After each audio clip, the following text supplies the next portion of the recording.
ఇది శాశ్వత ఒప్పందం చేసుకున్నారని పదే పదే ఒక అబద్ధాన్ని 100 సార్లు చెప్తే నిజమైద్దనే విధంగా రేవంత్ రెడ్డి గారు ఉత్తమ్ కుమార్ రెడ్డి గారు వ్యవహరిస్తూ ఉన్నారు. బాధ కలిగేది ఏంటంటే తాత్కాలిక నీటి వినియోగానికి నీటి పంపకానికి తేడా లేకుండా ఈ రేవంత్ రెడ్డి గారు మాట్లాడుతూ ఉన్నారు. నీటి వినియోగం అనేది కేఆర్ఎంబీ చేస్తుంది, నీటి పంపకం అనేది ట్రిబ్యునల్ చేస్తుంది. నీటి వినియోగం అనేది ఆ సంవత్సరానికి మాత్రమే పరిమితం అవుతుంది, నీటి పంపకం అనేది శాశ్వతమైనటువంటిది.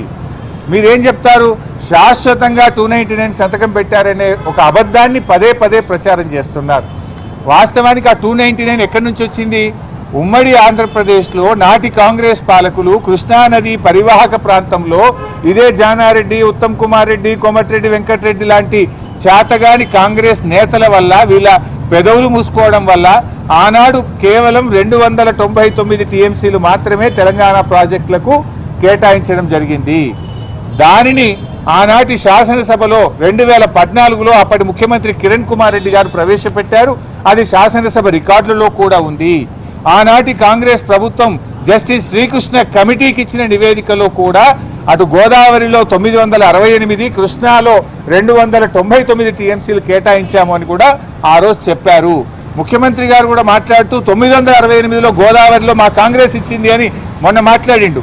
మరి కృష్ణాలో 299 ఇచ్చి అన్యాయం చేసింది అనేటువంటి విషయాన్ని దాచిపెట్టే ప్రయత్నం రేవంత్ రెడ్డి గారు చేశారు. బట్ అయినా ఇలా సింపుల్ క్వశ్చన్ అండి, చిన్న 10వ తరగతి పిల్లవాడిని అడిగినా చెప్తారు. స్ట్రైట్ అండ్ సింపుల్, అర్థం చేసుకోవడానికి చాలా సింపుల్. మరి శాశ్వత ఒప్పందం కేసీఆర్ చేసి ఉంటే సెక్షన్ 3 కోసం కేసీఆర్ ఎందుకు అడుగుతాడు? What is section 3? నీళ్లలో పునఃపంపిణీ చేయాలి. తెలంగాణ ఆంధ్రప్రదేశ్ మధ్య కృష్ణా నదీ జలాలను పునఃపంపిణీ చేయాలి. నది యొక్క పరివాహక ప్రాంతం ఆధారంగా నీళ్లు పంచాలని కేసీఆర్ అడిగిండు. ఎప్పుడు అడిగిండు కేసీఆర్? రాష్ట్రం ఏర్పడ్డ 42వ రోజు అడిగిండు.